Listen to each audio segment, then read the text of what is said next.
to Media Melanie Talks TV. I'm Melanie, and today I'm back to talk about The Handmaid's Tale Season 6, Episode 8, called Exodus. Exodus indeed. It seems like our girls are finally going to be freed from Gilead. We don't know this for sure. Of course, the episode ended with them running down the street. Are they going to successfully be able to leave, or will somebody maybe that didn't eat the cake end up catching them before they can? And Serena has also left the Wharton residence. Where is she going to go? Will she come upon this mob of handmaids in the street and then join them? I was pretty happy to actually see Serena finally have that moment of realization, like, what have I done to myself once again? She has repeated the cycle. She married another Fred Waterford, and Wharton was pretty good at keeping his real intentions and real personality under wraps until the wedding night. As soon as he said there was a gift there for him, I knew it was going to be a handmaid. And the emotional reaction from Serena, asking her real name, the tears, wanting to leave, and then Wharton saying that she's under his rule. I wouldn't have minded her being trapped there. Why should Serena get to escape and not pay the consequences of her actions in having shaped this entire country and notion of Gilead? And yeah, it did get out of control and wasn't exactly what she pictured, but she's been complicit from the start. I don't want to see Serena getting a happy ending, but it seems like maybe she will, unless perhaps the mob of handmaids ends up killing her in the street. I wouldn't have minded seeing Serena attacked on that train from the other mob earlier this season. So perhaps there is still a chance for Serena to get beat down by these women. Now, this episode actually opened with the song The National Anthem by Radiohead, and while the song itself doesn't have a lot of lyrics, and the lyrics read, everyone around here, everyone is so near, it's holding on, everyone is so near, everyone has got the fear, it's holding on, and it's a mostly instrumental song, but in doing a little bit more research on the meaning of this, what a strong song choice. It captures the experiences of feeling isolated and disconnected from an enforced sense of national solidarity. It delves into tensions between personal identity and the pressure to align with the collective ideal driven by fear and patriotism. These references to holding on evoke this feeling of entrapment, as if the individual is caught in a narrative they didn't choose and cannot break free from. Finally, the handmaids will actually be free. We hope, we assume that they will make a clean escape. And maybe not. Maybe this song is actually referencing that they will still be trapped here in this awful world of Gilead. I hope not. And we've got 2 more episodes to find out what the fallout will be from this wedding. I was pretty surprised that what they put into the cake was actually a sedative and not a straight up poison. I was kind of expecting people to just start dropping dead at the wedding, but in retrospect, I guess it makes sense. And they kind of told us that, right? Because at one point, June said, I hope she kills him in his sleep, about Commander Bell. I assumed Janine would actually be the one to take him out. And I understand why June had to go to Commander Bell's house, because Janine was not at the wedding. She was not able to get the knife. I think it would have worked better if June gave the knife to Janine and let her take care of Bell, this man who's been abusing her, who's been raping her. I like that June did stab him in the eye to kill him. Obviously, that was a nod to what happened to Janine and losing her eye, but can we not give our girl the satisfaction of actually being her own hero for once and not having June just do it for her? I don't understand it. And why have that line before about she hopes that she kills him in his sleep? I mean, if we're not actually going to have Janine kill him in his sleep, don't have teased us with the idea. Anyway, before I get more into this episode, please be sure to hit that like button, subscribe to my channel. I will be here to finish out the last 2 episodes of The Handmaid's Tale, and then I'll probably do a post-season wrap-up with one of my friends, Mixed Bag. I also just started covering Poker Face on Peacock. This is a murder of the week starring Natasha Lyonne and a roster of guest stars that you do not want to miss, so be sure to catch that. Also covering Your Friends and Neighbors, starring John Hamm on Apple TV+. And then starting next month, The Buccaneers on Apple TV+, drops its second season on June 18th. I will also be covering Dexter Resurrection, starting on July 11th, and The Summer I Turned Pretty final season on Prime Video, also coming in July. So stick with me for more TV talk. I loved the way this episode opens. I think June's narration was extremely meaningful, talking about the red and the color symbology and the metaphor, and the fact that Gilead used their clothes to dehumanize and segregate people. The red cloak is a symbol, essentially, of slavery in this world. And when she said, "Tonight we will use our robes as weapons," that just got me so excited for this revolution that we've all been dying to see since the beginning of the season. And it was off to a pretty slow start. It's been a gradual build to get here. But now that we are finally in the midst of the revolution, I really want to see what's going to happen to some of our major characters. I think we can assume that Commander Wharton will maybe end up dead, but also maybe not, because his handmaid was a gift who arrived there after the wedding, so she is probably not armed with a knife. Will somebody else come in to take out Wharton like June did with Belle, or will he end up surviving this? And Nick, pretty safe to assume, Nick is going to end up being a casualty in this as well. Unless, for some reason, our boy Lawrence just happens to jump out at the last moment and save him. But I think that Lawrence is really only in this to save himself at this point, which is why he got involved with Mayday in the first place, after he realized that nobody wants this vision of New Bethlehem that he has, and all of the other commanders want him dead. So just like Nick chose himself for survival over June and gave up the women at Jezebel's, even if he didn't know that they were going to be massacred like they were, he still chose himself. That is exactly what Lawrence is doing. So goodbye, Nick, I guess. I was hoping Nick would get some sort of a redemption arc, or end up at least doing something that made him proud of himself and not just something that was for the sake of June. I wish he would still come around and save the day in some way, or choose the right side of things. He is a victim of his circumstance. He's grown up in Gilead, didn't have much of a choice, even though he probably could have fled to Canada at some point if he really wanted to. And it doesn't seem like he really wanted to, or he would have. I appreciated the first part of this episode had minimal dialogue. It was visually stunning. The music, the costuming, the grandness of the Wharton wedding, the red of the cloaks that ended up turning these women into an army so they can finally take back some semblance of power. All of this was very well done. That cake, too, was just gorgeous. I am surprised that they went with red, which is the color of Handmaids. I mean, I guess if you are considering a handmaid to be a symbol of fertility, then perhaps that is the right colored cake. But I was a little surprised that it was red, not exactly what I was envisioning.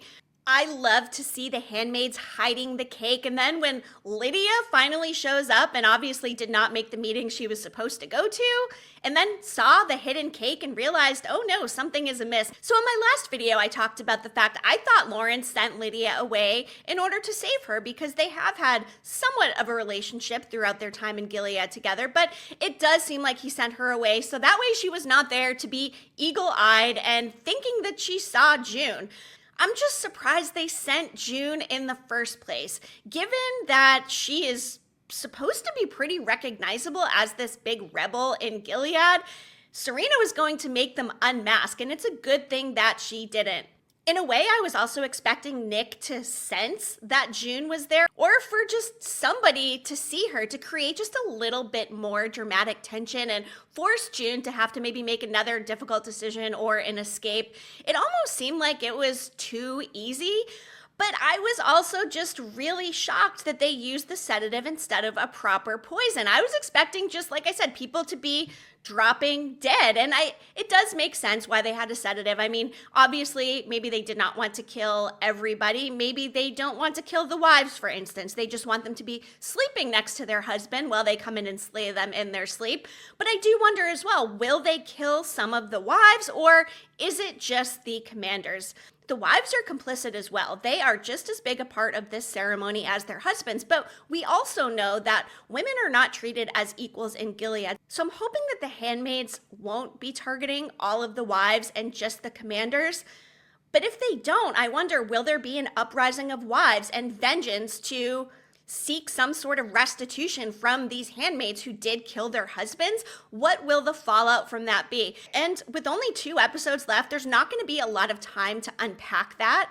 And I'm curious to see how the next episode is going to open. Is it going to be a morning montage where wives are waking up next to their dead husbands covered in blood, or in Belle's case, with a knife through his eye in the living room? And how did Belle even wake up? He was sitting there sleeping, but obviously the sedative wasn't that strong. Should they have used more sedative, perhaps? Did Wharton end up even eating the cake in the first place? Serena did make the comment that they did not have time to enjoy the cake. I assume she did not eat the cake because she made that comment, and that will maybe allow her and Noah to get away. I mean, maybe not if Wharton sends somebody after her, or there may not be anybody to send after her if everybody is sleeping. But the guard where the handmaids were, that guy wasn't sleeping, so did he just not attend the wedding? There's got to be some people that did not attend that must still be awake somewhere out there. So will this end up being a grand success, a halfway success? What will the next morning look like? Will these handmaids be safely across the border? If not, will they get caught? And will they run into Serena Joy in the street and, I don't know, maybe take her down? I would not mind that. Hopefully, if that is the case, June will grab the baby Noah and head off safely into the sunset with him. And you know what? That wouldn't be bad either, because let's face it, she may never get Hannah back. And as much as she despises Serena Joy, she was a big part of Serena's life and the birth. And despite the fact that Serena told people that she thinks June forgave her, we know June will never forgive her. But raising her baby would be an interesting reminder of the time spent in Gilead. Would she even go for that? Would she give him to a childless couple? Or will she just not take him in the first place and they also just let Serena go? Serena's end story here is something that interests me the most because she is a complex character. I don't love her. She's done a lot of bad things. Is she the worst person in Gilead? Definitely not. Is she maybe one of the worst women? Potentially, but she also is an independent thinker. In the last episode, when all of the wives are talking about, oh, my husband thinks this, my husband thinks that, blah, blah, blah, blah, blah. Serena at least has her own thoughts, her own ideas, and at some points, she has meant well. For her, it's all this mission of God. And the way she broke down when Wharton started showing his true colors, it seems to me like she should not have been this surprised. And at how quickly it all happened. Did Wharton think that Serena was going to want a handmaid, or did he just not care because it doesn't matter because he is in charge and she's going to do what he says? And was anybody else surprised that he just let her go like that? He's got to have some kind of a plan to get her back or catch her, right? What do you guys think? There were a couple of close calls here in this episode. When that knife fell in the church, you could hear the echo. I'm shocked that the guard did not pick up on that. And then the whole Lidia situation showing up when the other aunt was going to open up that door, the look on her face was like, oh no. I'm also surprised Lidia didn't recognize Moira. I guess, yeah, it's been a while. Lydia's obviously preoccupied with other things. I loved Moira's speech. I loved the fact that Janine came in and Lidia eventually put down the guard's gun. But how did the guard not take down June? I mean, he has a job too. And certainly the aunts can't have more power than one of the guards. So that I was a little bit unsure of. Rita's line in here about keeping your eye on the prize, I thought that was great. And also, let's not forget Lawrence telling Naomi to go ahead and eat more cake. I just thought that was fantastic. And one line in this episode got me, I think, more than anything, when June said, rape is rape. And she's right. It doesn't matter what guise you are under or what you think that God would want. If there is some sort of God or higher spirit, I'm just going to say that they probably don't condone attacking women like that. You can convince yourself all you want, but like she said, it is what it is, and it is very, very bad. And the fact that these women have had to put up with this for so long is just absolutely disgusting. And there's nothing I want more than every single one of these handmaids and all of the children in Gilead who were separated from their parents. I want everybody to be reunited. Can we get somewhat of a happy ending after having killed off all the commanders? I think that would be a pretty nice balance, but we also need to take Serena down a notch or 10 or just get rid of her altogether. She should not be allowed to just go free. She has dug her own grave, and I don't care how surprised she was at Wharton for doing a 180, but she should have seen it coming, and she deserves whatever she gets at this point. So moving into the next episode, my biggest questions are, what is the immediate fallout going to be from this wedding night? Are we going to see dead commanders and wives, just dead commanders? Is Serena going to be able to get away? What is next for Wharton? Is Lawrence going to now just step up and take power with all of the other commanders gone? Or will there be some sort of snafu where some of the commanders are still with us and they're able to overtake their power and then get revenge on these handmaids? Are the handmaids even going to make it out safely? The execution of this plan did seem relatively flawless. It almost seemed a little bit too easy though, which again surprised me. They went with the sedative versus straight up poison and just killed everybody. But I guess at the same time, that prevented some unnecessary deaths from people who are not commanders or who were not quite as complicit. Perhaps some of the aunts. Everybody at the wedding was served cake. Initially, I thought they wouldn't even serve the handmaid's cake in general because that seems like too much of a luxury or a treat for them. So I would assume everybody at the wedding was given the option to eat cake, probably some of the workers behind the scenes as well. So from that perspective, I can see why they didn't go straight up poison and they went sedative. But I think the problem with sedatives as well is that they affect different people in different ways. Like we saw Belle waking up from that sedative. Are other commanders going to wake up before their handmaid has the chance to kill them? And then are the handmaids in the houses going to be able to actually get out and successfully join the other handmaids in escaping? Or will it be a 50-50 situation? Some make it out, some don't. I think that would probably be the most realistic because let's face it, every single handmaid just getting out of there flawlessly seems like much too easy. And we still have 2 episodes left, so there's still things that are going to be happening.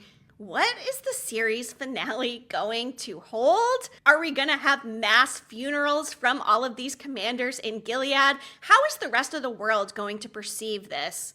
If fertility really is the biggest issue at heart and there are nations that are not having children anymore and the birth rates are super low, will other nations come in and will they take vengeance and make some of these handmaids terrorists or war criminals or something like that? I hope not. I hope the rest of the world is like, finally, these people are done. Maybe they can take some of the concepts that they had there and, make a fertility center, but not have slaves.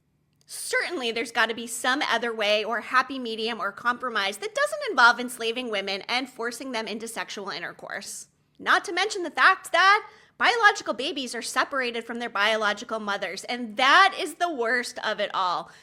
Will June and Luke get to see Hannah again? Probably one of the biggest questions of the series at this point. If they do see her, she's much older now. Is she going to even recognize them? Or is she going to have more anxiety about being forced to go back to a family that she doesn't even remember? And what about Luke? He was not here for any of this, it seems like. What is his deal? Is he just safe and sound, waiting for word on what happened, and Luke's just gonna be fine? If Luke is fine and Nick is dead, what will be the end game for June? Are they going to kill her off? Will she have a big confrontation with somebody? Or will she get Hannah back, go back with Luke, they live happily ever after in Alaska? Hey, maybe Serena will join them. Who knows? What did you guys think about this episode? Are you excited for the finale? I want you to drop all of your predictions down in the comments. With these final 2 episodes at hand, I would love to know what would be a satisfying ending for you. I talk a lot about bow finales where things are wrapped up nicely and there's no guessing. I want some succinct closure here. I want to know exactly who lives, who dies. I don't want any of this gray area stuff that we see with some finales. And I want to feel satisfied. I want to feel like some of these bad guys got exactly what they deserved. And more than anything, I just want to see these kids reunited with their families. And it has been confirmed out there that Ann Dowd, who plays Aunt Lidia, will actually be in the Testaments. I'm not sure about other characters who may be carried over. And after we saw what happened with Lidia in this episode, she let the girls go and she got down on her knees and started praying. Is she going to be imprisoned or held accountable for letting them go? That guard there that saw what went down, I mean, he's going to have to report back to somebody, right? What are they going to do to Aunt Lidia, and what exactly will she be doing in the Testaments? Like I said, I didn't read the book, so I'm not sure. I'm just kind of making some guesses here, but will it be a redemption storyline for her? Will it be something where she's working in New Bethlehem for this fertility clinic? Will New Bethlehem even be a thing anymore with all of the commanders gone? And what if it only ends up being Lawrence and Wharton left over? Is there going to be a major confrontation between those two to fight for power and bring down Gilead as a whole? Really cannot wait to see how things wrap up. And like I said, stick with me for the other TV shows I'm covering as well, including Poker Face, Your Friends and Neighbors, and then The Buccaneers, Dexter Resurrection, and The Summer I Turned Pretty. And as always, if there are other shows you'd like to see me talk about, definitely let me know. Considering doing a reaction to the finale of The Studio on Apple TV+. It's now been picked up for a second season. It's been a really fun show. I'm not covering it week to week, so may drop something for that as well. But I really appreciate you tuning in, and I will be back again very soon.